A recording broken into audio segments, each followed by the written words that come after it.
crazy here.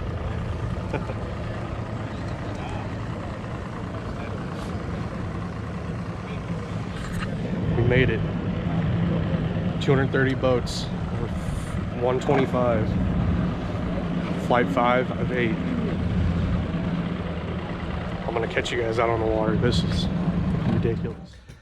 What's going on, guys? It's Dodger here.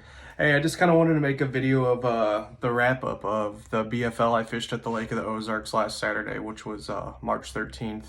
I don't have a lot of GoPro footage, even though I recorded all day, because I caught one fish all day. So, I mean, it would be a pretty boring video to make of me just fishing.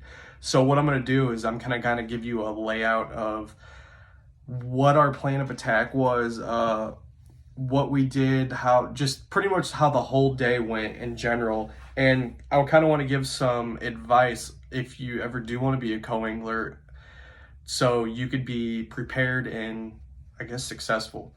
Because I think I pretty much hit the nail on the head on what I needed to bring, and it just, everything worked out right. So let's talk about the tournament in general. Out of 230 boaters, I finished 114th place. I caught one keeper, and it was 1 pound 15 ounces. Nothing special, but here's the thing. It was tough. It was tough for a lot of people. Out of 230 co-anglers, there were 108 co-anglers who didn't even weigh a fish in. They didn't catch anything.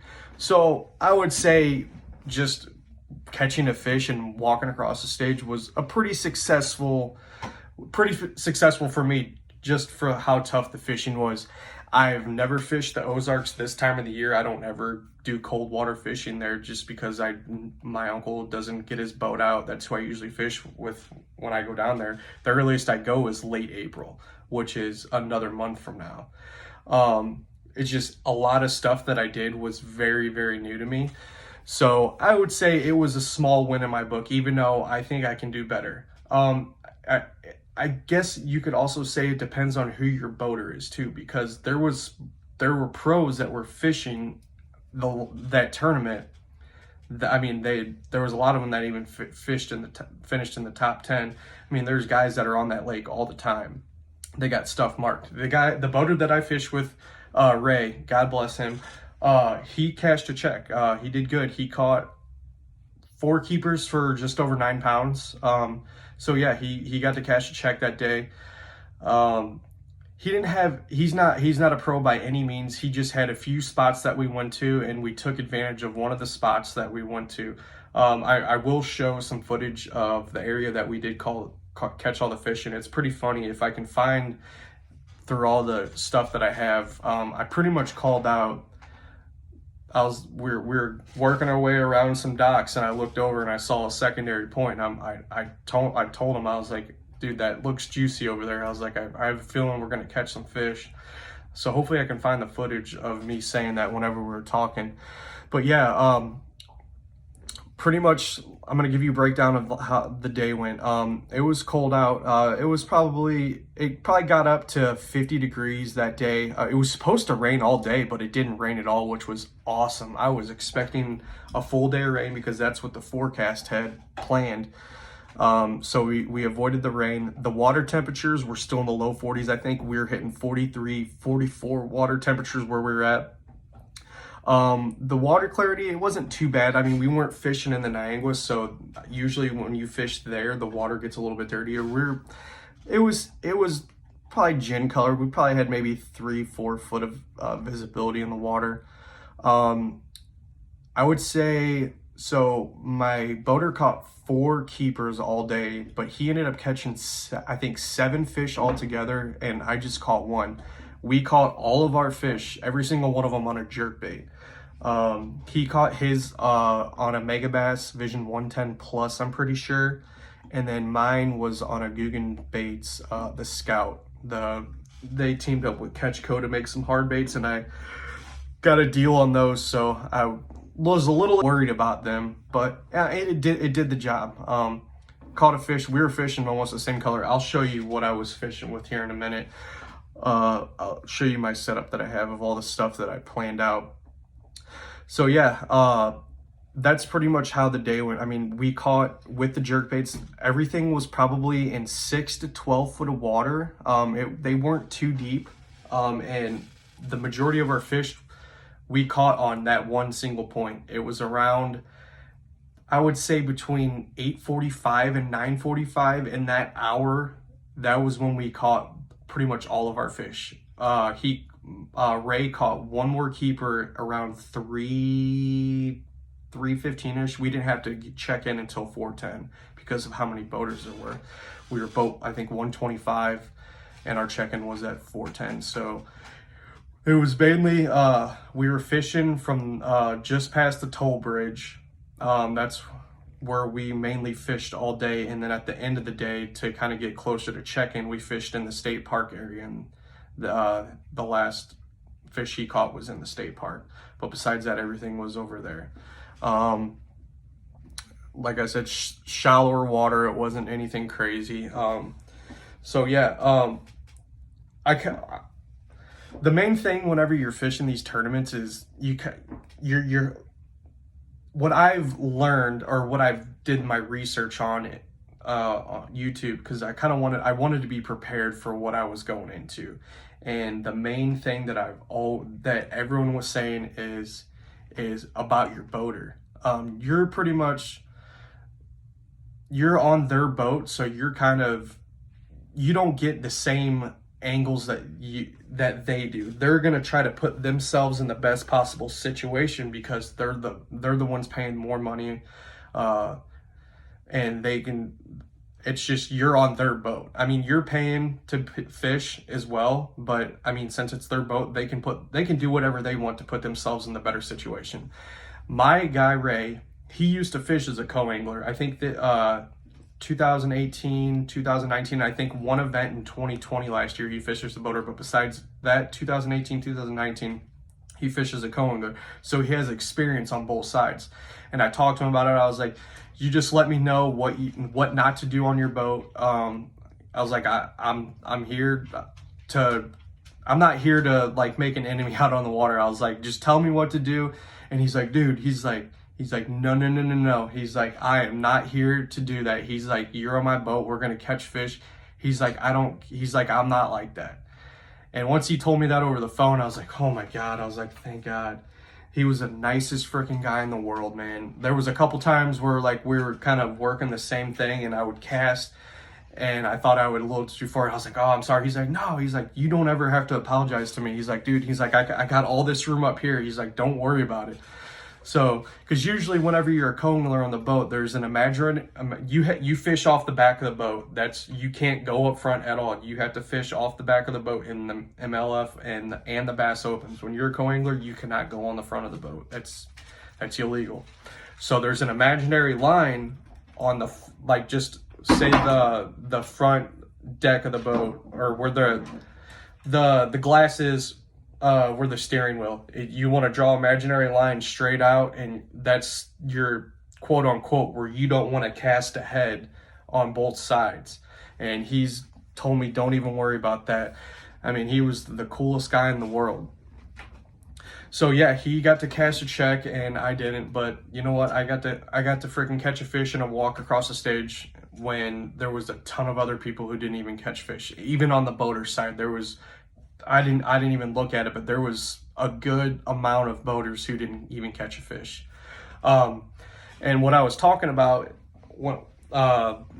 whenever it comes to getting paired with the right boater, it can make a difference. So I wrote some stuff down. The top 10 boaters who came from 1st to 10th, they're co-anglers. There was 7 out of the 10 co-anglers cash checks. So it can make a difference of who you're with, because they probably have better bodies of water. They're most likely locals. They fish there all the time. They have tons of stuff marked. My guy didn't have a lot of stuff marked. I mean, he did. I mean, that's his home lake, but he didn't have a lot of stuff marked. The stuff that he usually fishes was, since the lake was so low, it was exposed. So we kind of winged it. I mean, we just went out there and fished. We kind of just did what we had to do and we made the best out of it. I mean, he cashed a check with what he did. I caught a fish. That's all that matters. But it does show you that who you get paired with can make a difference. Obviously, you still have to know what the hell you're doing, but it can make a difference with who you're paired with. So with that being said, I kind of want to go over everything that I did to prepare to be out on the water. So when you're fishing as a co-angler off of the back of someone's boat, you're allowed to have 7 reels, or 7 rods and reels. And let me show you this. So this is my little go-to thing right here.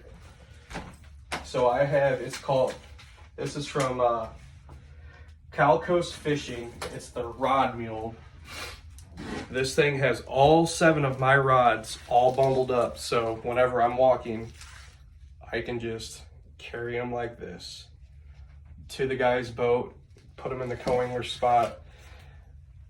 Literally, I mean, it was like $60. I bought it a few years ago. At first, I hated it because it took forever to figure out how to like get everything perfect. But now I was just impatient and I didn't take my time. But now this thing is a lifesaver whenever you're carrying stuff around. So I had that to carry around to his boat whenever I got there. Let me put this back down. And then whenever you get a text the night before the captain's meeting of who your boater is, and that you're responsible to get in touch with them to make a game plan and to meet up and whatnot. So what I made sure is I asked him what type of boat he had and what type of year it was. The only reason I did that was because I was able to do some research online to see what kind of back compartment he had, because there was either 2 bags I was going to bring, and I wanted to make sure that I was prepared to bring the right thing. So he had a Ranger 520 seat in the back hatches. It's usually right behind your seat. That's for the co-angler. It's got a big hatch, and I was so happy. So the 2 things that I was going to bring is I always have this Tackle Warehouse book bag, which I didn't want to bring because of how small it was, but I mean, it still could have fit, it still would have fit everything that I had in here, but I would have had to bring an extra bag. So what I did bring is I've had this forever. This is a Browning bag. It's a tackle bag that I got from Bass Pro Shop like 5 years ago, and it can hold 3,700 boxes in there. But what I did is I took out 3 of them to make extra room. And then, hold on, I took out 3 of them so I could have extra room at the top. And then what I did is I have this waterproof bag that I put all my other essentials in. So I brought an extra towel, like just a little towel, extra pair of socks, because I knew it was supposed to rain. So if it did dry up and I did somehow get my feet wet or I had a towel to wipe my face down, I put that in there. I had 2 bottles of water. Since it was so cold out, I didn't need to worry about putting it in his little cooler that he had. I just left them out. And then I had snacks, Uncrustables, the peanut butter and jelly sandwiches. I got 2 of those, and then I got beef jerky sticks and cheese, and I put those in a baggie. Those are the perfect snacks that you need out on the boat all day. And so I stuffed everything in that, and then that went in the top of my tackle bag like this, to where whenever it fit perfect whenever I had all the stuff in there. So whenever I did get to his boat so I could unload everything, I mean, obviously I took everything out so I could get to things easier, and it worked out perfect. Otherwise, if I would have had the book bag, I would have had to carry this around separate because I wouldn't have been able to fit anything else. And then so another thing is what I wore that day. So since we were expecting rain, you always got to be prepared, because it said it was going to rain all day and it didn't. So it could have been either or. So this is kind of what I have for my rain gear. Is I have these Frog Talk. Got these Frog Talk bibs. I think they're like the Pilot 2 or something like that. Very, very budgetable. They're not like heavy by any means. It's more of a lightweight material, but anytime I wear something like this, I always have like sweatpants on underneath. So, I mean, it did the job perfect. I didn't have any issues at all with that. I have a Columbia PFG rain jacket. This is lightweight as can be. This is more like of a summertime thing, but this is what kept me warm all day. And I swear by these. This is what I wore underneath it. These AFCO Reapers. I have the normal one on, but this is the windproof one. This is usually 60 bucks. This is 100 bucks, but it's windproof. Dude, I will never not buy one of these. These are, I'm not even kidding you, the real deal. I just had a t-shirt on under my hoodie. I had this on, and we were going down the lake. I didn't even wear the rain jacket all day, and I was perfectly fine. It literally kept me warm all day. So I brought a beanie with me along with the hat that I was wearing, and then I got these gloves. These are kind of fishing gloves. Got them for like 20 bucks off of Amazon, and they did the freaking job. I hardly even wore them. I just wore them whenever we were driving around. And then last but not least, since it was cold out, you don't have to have this, but it helps. But I took my riding glasses that I have whenever I go riding down on my property and stuff, and I brought these for whenever we were cruising down the lake, and it kind of helped big time. Especially if it was raining outside, it would have helped out a lot. A lot of the guys that are hardcore, they use actual like there's like face shields that they use. That's cool. My boater had one of those, and I would have enjoyed having that. And then last but not least, I will never not buy these as well. These are hook boots. These are all waterproof. I have actually 2 pairs of these. Ones I wear out all the time whenever I go fishing, but these are mainly my boating ones, like whenever I go on people's boats, because they're a little bit cleaner. So yeah, I mean, I got that tackle situation, how I carry my rods to the boat, all the clothes that I wore, they kept me warm all day. My tackle box had 3 37 trays in there in the main compartment. I had 3 of these, and then I keep my soft plastics up here. Or no, well, yeah, I mean, most of my swim baits are up here, then all my majority of my other soft plastics are back here. Over on this pocket, these are this is like mainly all my terminal tackle where I keep my hooks and stuff like that. It is all my terminal tackle. I like to keep them in little baggies instead of a box, because the boxes are annoying. It's just an extra box to carry. And then on this side, I have a pair of scissors. Gotta have that pair of scissors, pliers, and then a pair of split ring things.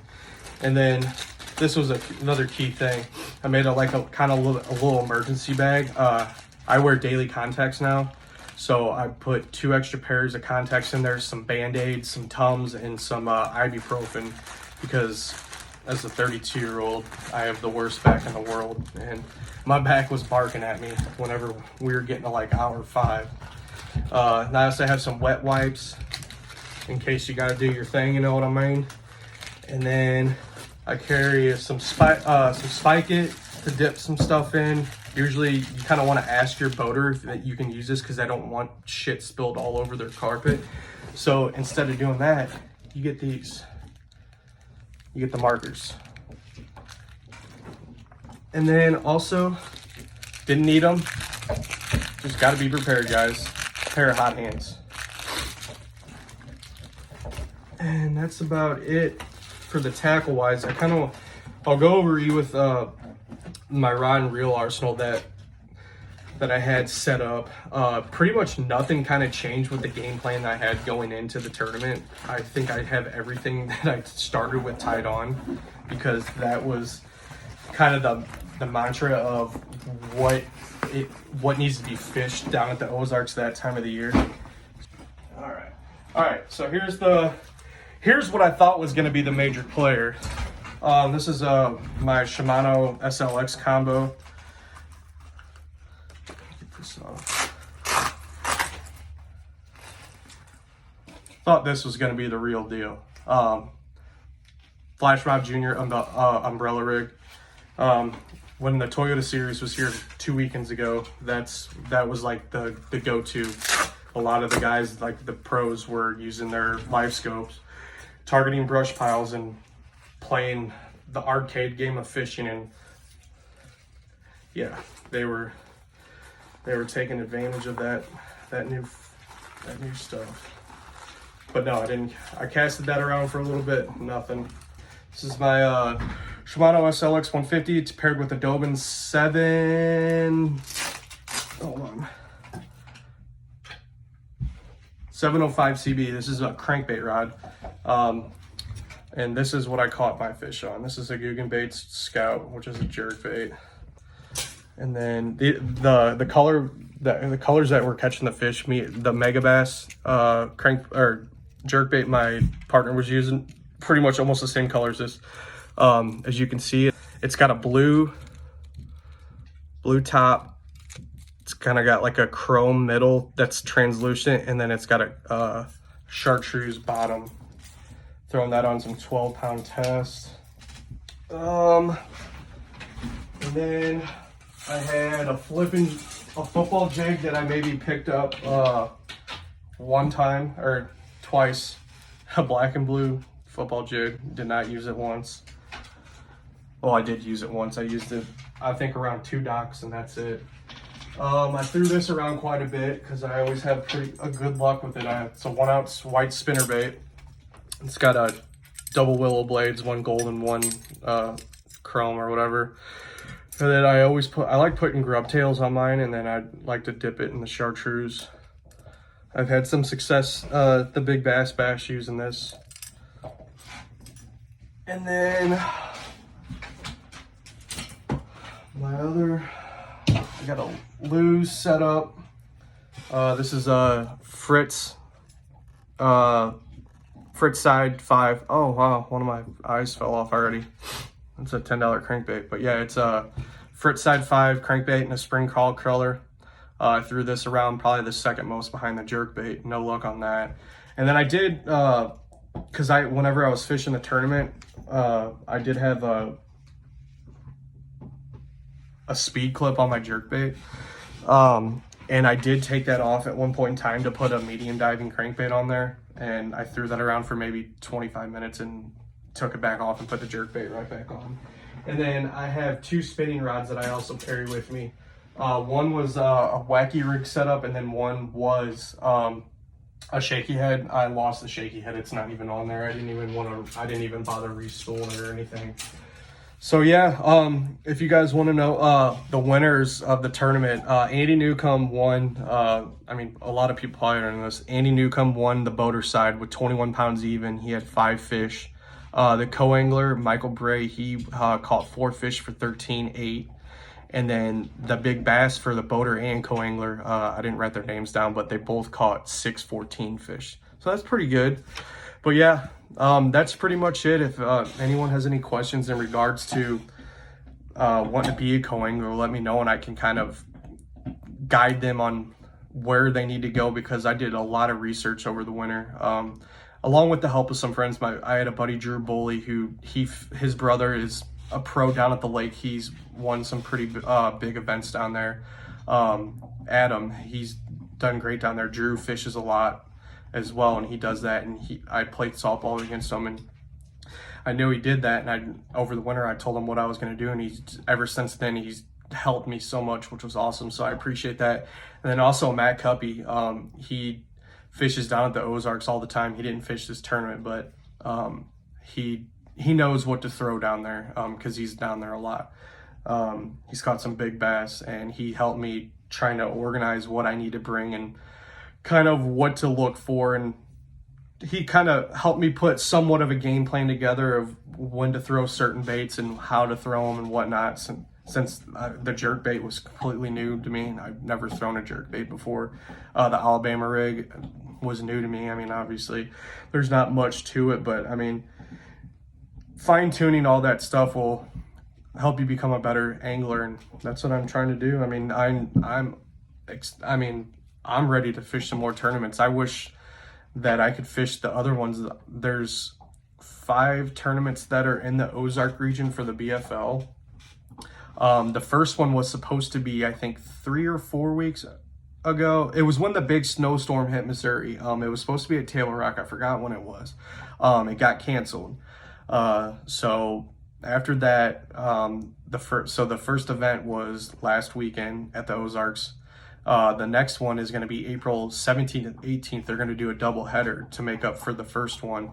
They're having 2 days because there was supposed to be 2 Table Rock events, the first one and the third stop. So they're just going to do them that weekend. So I wish I could do that, but the Big Bass Bash, that's my next thing that I'm going to be fishing. I fish it with my uncle every year.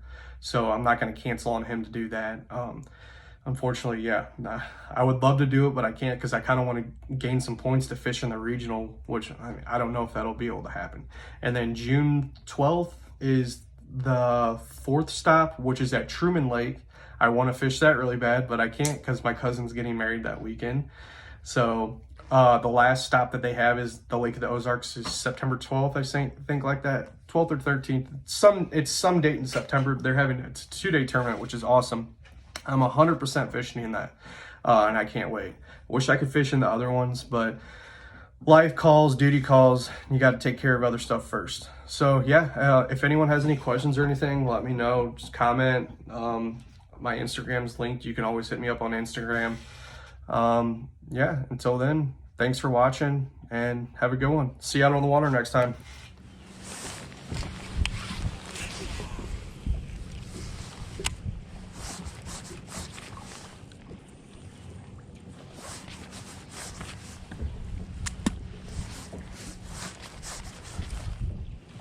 This point we're coming to on the other side of the stock looks pretty juicy. What's up? Really?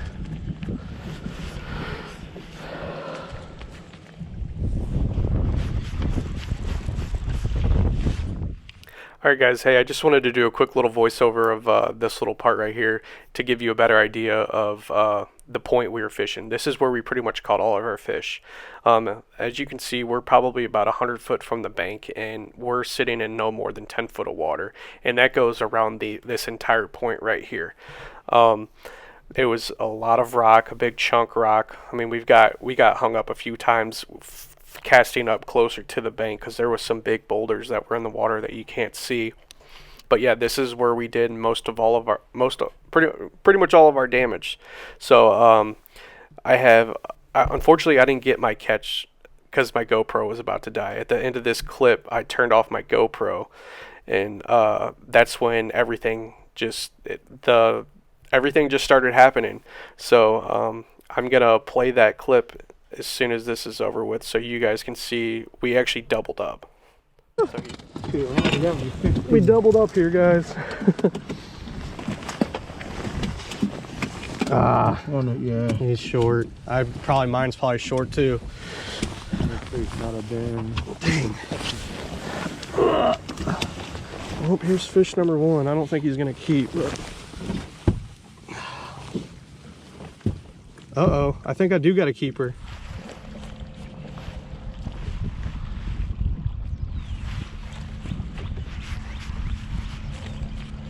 Need a net?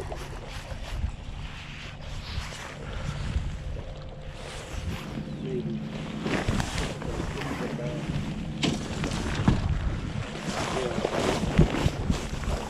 Oh, damn, there you go, baby. Oh my gosh, that's a good one, dude. Heck yeah, man. Look at that. Give me some. No, I ain't got to measure this one. There you go. Look at that. Ray is on the board, baby. First one. There we go. No problem. Dude, you know what's funny as hell? I almost said, dude, that cast looks like a money cast. Right before you said that, I swear to God, I was thinking that in my mind. I almost said something.